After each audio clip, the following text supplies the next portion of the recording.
परिसस्पर्श कथा आणि काव्यांचा.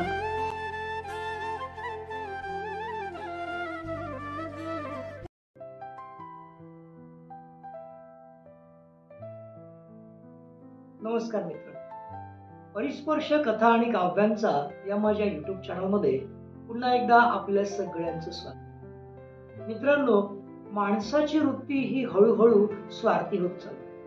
कारण आपण आपलं संपूर्ण आयुष्य भौतिक सुख मिळावी आणि भौतिक सुख मिळवण्यासाठी आपण पैसा कमवण्याचा प्रयत्न करतो विविध मार्गातून, म्हणजे व्यवसाय करून, नोकरी करून आणि विविध उद्योगधंदे करून. त्यामुळे पैसा कसा मिळवता येईल आणि त्या मिळालेल्या पैशाचा केवळ स्वतःलाच उपयोग कसा होईल याचा विचार करता करता माणूस स्वार्थी होत चाललेला आहे. याच संदर्भातली आपली ही गोष्ट आहे भगवान श्रीकृष्ण यांच्या काळात. भगवान श्रीकृष्ण आणि त्यांचे अनुज म्हणजे आपले पार्थ धनुर्धर अर्जुन दोघे फेरफटका मारायला निघालेले असतात. आणि त्याच वेळेस आपले ब्राह्मण देवता म्हणजे ब्राह्मण, त्या काळातल्या लोकांना शास्त्रशुद्ध पद्धतीने जे ज्ञान दिलं जायचं, ज्यांच्या माध्यमातून ती होती जमात, म्हणजे ते व्यक्ती होते म्हणजे ब्राह्मण लोक. आणि ब्राह्मण लोकांच्या माध्यमातून विविध ज्या शाळा होत्या, त्या शाळा म्हणजे आताच्या काळात जसे 4 भिंतीच्या शाळा असतात, तर पूर्वीच्या काळामध्ये तशा शाळा नव्हत्या. एखाद्या वृक्षाखाली बसून ब्राह्मण लोक सर्व आपल्या शिष्यांना वेगवेगळ्या स्वरूपाचं ज्ञान देत असत. तर त्यातलं एक ज्ञानी ब्राह्मण विविध म्हणजे गावातल्या विविध घरांच्या बाहेर उभं राहून भिक्षा मागत होते. त्यावेळेस श्रीकृष्ण आपल्या अर्जुनाला म्हणतात की बघ, ब्राह्मण देवता आहेत, लोकांना ज्ञान देत आहेत आणि तरी सुद्धा त्यांच्यावरती भिक्षा मागायची वेळ आलेली आहे. भिक्षा मागून ते आपली उदरनिर्वाह चालवतात. मग अर्जुनाला वाईट वाटतं आणि अर्जुन त्या ब्राह्मणाकडे जातो आणि ब्राह्मणाला म्हणतो की हे ब्राह्मणा, हे घे, आणि आपल्याकडे काही सोन्याच्या मोहरा असतात, कॉइन्स. त्या काळातल्या कॉइन्सला मोहरा म्हटलं जायचं.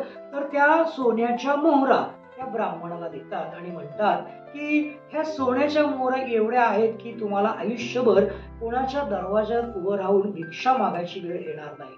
आणि सोन्याच्या मोहरा मिळाल्यावरती ब्राह्मण अति आनंदात तिथून आपल्या घराच्या दिशेला जाऊ लागतो.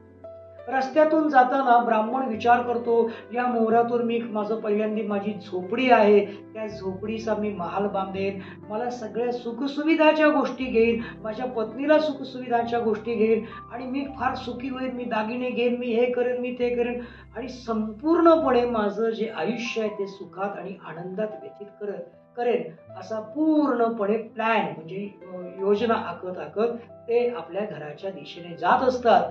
तेवढ्यात ब्राह्मण जातो आणि त्याच्या चेहऱ्यावरती एवढा आनंद का? रस्त्यावर येणारे जे 2 चोर असतात ते चोर त्या ब्राह्मणाचा आनंद पाहतात आणि त्यांना प्रश्न पडतो की नक्कीच याच्या झोळीमध्ये काहीतरी आहे. त्यावेळेस ते चोर आपल्याकडे असलेले शस्त्रास्त्राचा धाक दाखवून ब्राह्मणाच्या झोळी हे हिसकावून घेतात आणि त्यातले ते जे सोन्याच्या मोहरा आहेत ते घेऊन ते पळून जातात.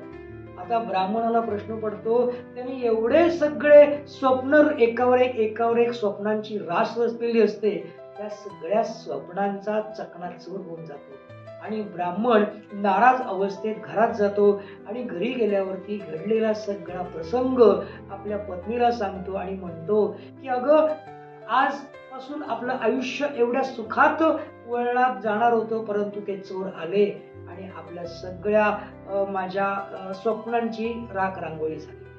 परत दुसऱ्या दिवशी परत ते ब्राह्मण ठरल्याप्रमाणे वेगवेगळ्या घरामध्ये भिक्षा मागायला जातात. योगायोगाने तिथून परत आपले श्रीकृष्ण आणि अर्जुन जात असतात. अर्जुनाला बघून अगदी आश्चर्य वाटतं की अरे, काल तर ह्या ब्राह्मणाला मी सोन्याच्या मोहरा दिल्या आणि त्या सोन्याच्या मोहरा एवढ्या होत्या की त्यांना आयुष्यभर भिक्षा मागायची गरज पडली नसती, मग तरी सुद्धा आज ते भिक्षा मागायला का आले?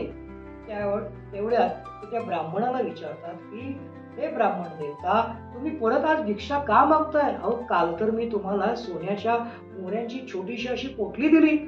मग घडलेला प्रसंग ब्राह्मण अर्जुनाला आणि भगवान श्रीकृष्णाला सांगतात. अर्जुनाला हे ऐकून फार वाईट वाटतं.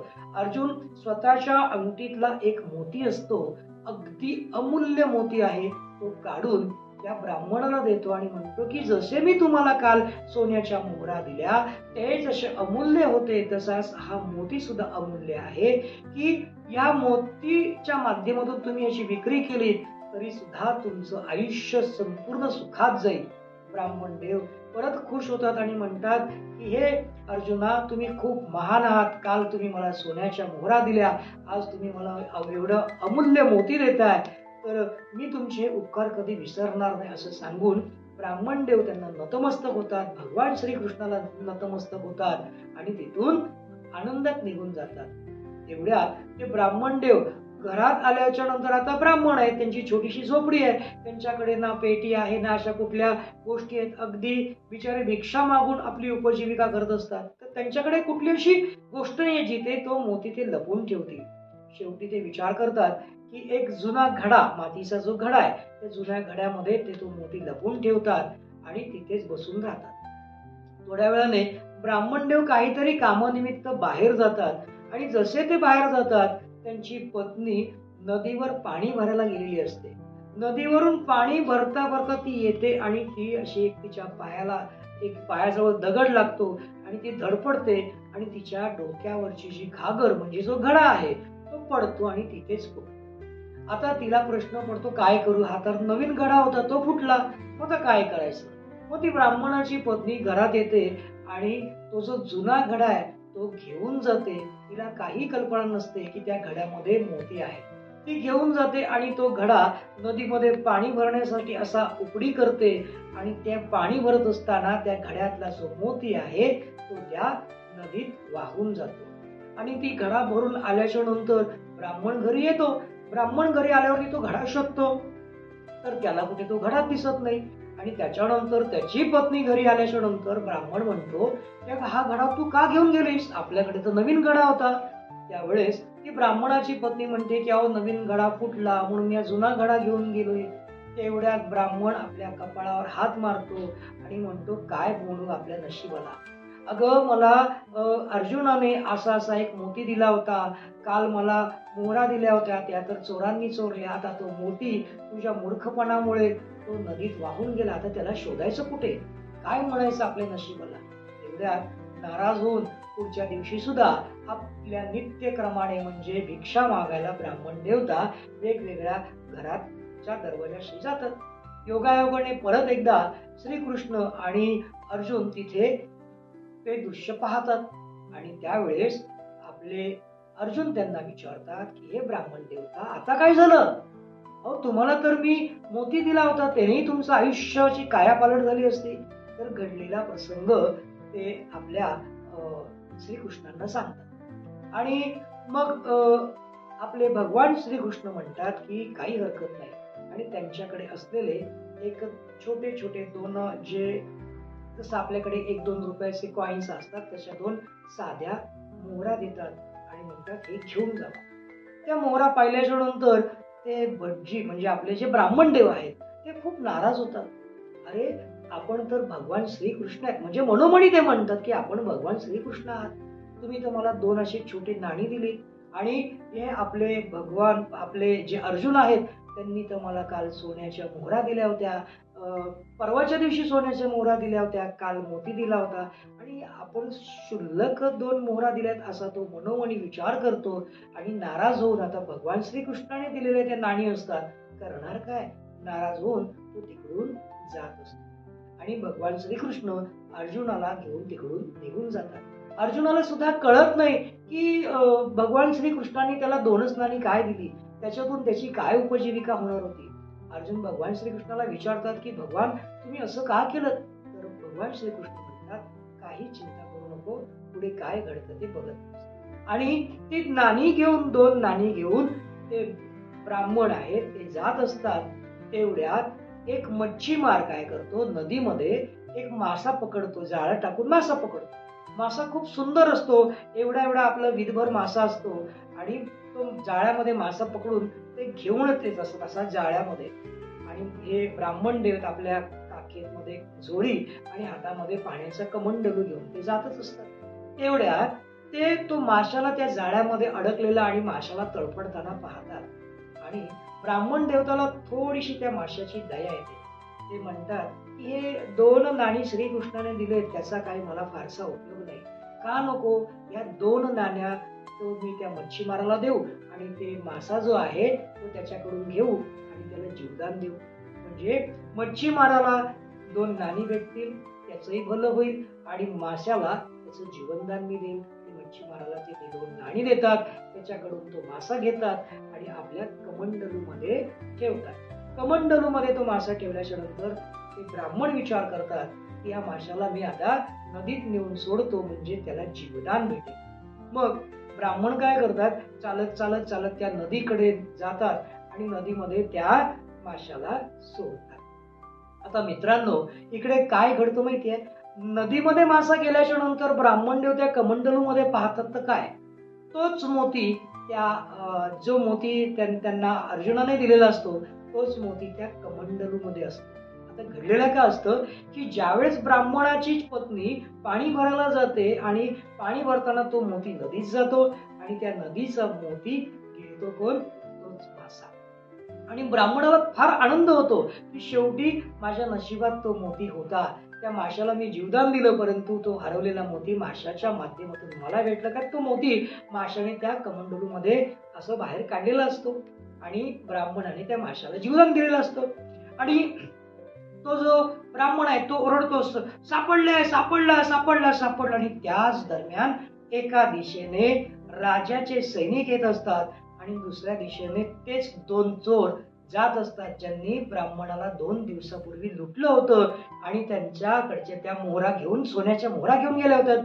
त्याच वेळेस समोरून येणारे जे सैनिक आहेत त्यांना पाहून आणि ब्राह्मण म्हणतो सापडलं सापडले सापडलं. त्यावेळेस त्या चोरांना असं वाटतं की या ब्राह्मणांनी आपल्याला ओळखलेलं आहे आणि तो ब्राह्मण आता या सैनिकांना सांगणार आपल्याला पकडावं. त्यावेळेस ते चोर त्या ब्राह्मणाकडे जातात, त्यांना प्रणाम करतात, त्यांची माफी मागतात आणि आपल्या कडे ठेवलेली सोन्याच्या मोहरांची पोटली देतात आणि सांगतात काही करा पण तुम्ही आम्हाला या सैनिकांच्या ताब्यात देऊ नका. आणि तसे ते ब्राह्मण म्हणतात बरं काय हरकत नाही. चोर दोघे निघून जातात आणि सैनिक या साईडला निघून जातात. सैनिकांना काही कळतही नाही काय घडलं ते. आणि ब्राह्मण मात्र फार खुश होतो. आणि त्याच दरम्यान तिकडे तिथून आपले भगवान श्रीकृष्ण आणि अर्जुन जात असतात. ब्राह्मणाला खुश झाल्याचं पाहून भगवान श्रीकृष्ण आणि अर्जुन त्यांना विचारतात की तुम्ही एवढे खुश का. त्यावेळेस ब्राह्मण म्हणतो की हे देवा, असं असं घडलं, मला माझा मोती सुद्धा मिळाला जो तुम्ही दिला होता आणि 1 दिवसाआड तुम्ही मला मोहरा दिल्या होत्या त्या सुद्धा मला मिळाल्या, असं तो ब्राह्मण श्रीकृष्णाला आणि अर्जुनाला सांगतो.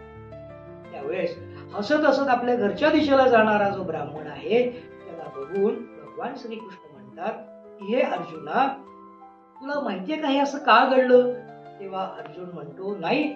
त्यावेळेस श्रीकृष्ण अर्जुनाला सांगतात की प्रत्येक व्यक्ती ज्यावेळेस तू त्याला सोन्याच्या मोहरा दिल्यास, दुसऱ्या दिवशी त्याला तू मोती दिलास, तेव्हा तो ब्राह्मण केवळ स्वतःच्या प्रगतीचा विचार करत होता, स्वतःचं जीवन कसं आनंदित कंठित करता येईल हा विचार करत होता. म्हणजे माझं जीवन, माझं आयुष्य ऐश आरामात कसा जगता येईल असं तो विचार करत होता. म्हणजे त्याच्या विचारात काय होतं, परिपूर्ण पद्धतीने स्वार्थ होता. आणि ज्यावेळेस मी त्याला 2 नाणी दिली त्यावेळेस समोरचा जो मच्छीमार येत होता त्याच्याकडे तडपडणारा जो मासा पाहून त्याच्या मनात काय आला, परमार्थ आला. त्याने विचार केला की 2 नाणी मी त्या मच्छीमाराला म्हणजे कोळीला देईन आणि त्याच्याकडचा मासा घेऊन त्याला मी जीवदान देईन. आणि त्याने जसं त्या माशाला जीवदान देण्याचा विचार केला तिथे आला परमार्थ. माणूस दुसऱ्याचा विचार करतो त्यावेळेस त्याच्या आयुष्यात येणारी जी संकट असतात ती निघून जातात आणि त्या व्यक्तीला मी सतत मदत करतो. याचं एक प्रात्यक्षिक भगवान श्रीकृष्ण अर्जुनाला ब्राह्मणाच्या माध्यमातून दाखवतात आणि भगवान श्रीकृष्ण या कथेच्या माध्यमातून आपल्या सगळ्यांना असा मेसेज देतात की आपण सुद्धा आयुष्यामध्ये जर परमार्थ साधला, लोकांना कुठल्या ना कुठल्या माध्यमातून मदत केली तर त्याचा आपल्यालाच फायदा होतो. आपल्या आयुष्यात येणाऱ्या ज्या अडीअडचणी आहेत त्या आपोआप सुटतात आणि आपलंही भलं होतं आणि आपल्या माध्यमातून दुसऱ्यांचंही भलं होतं. तर मित्रांनो, ही गोष्ट आपल्या सगळ्यांना नक्कीच आवडली असेल. तर परिस्पर्श कथा आणि काव्यांचा या माझ्या यूट्यूब चॅनलला आपण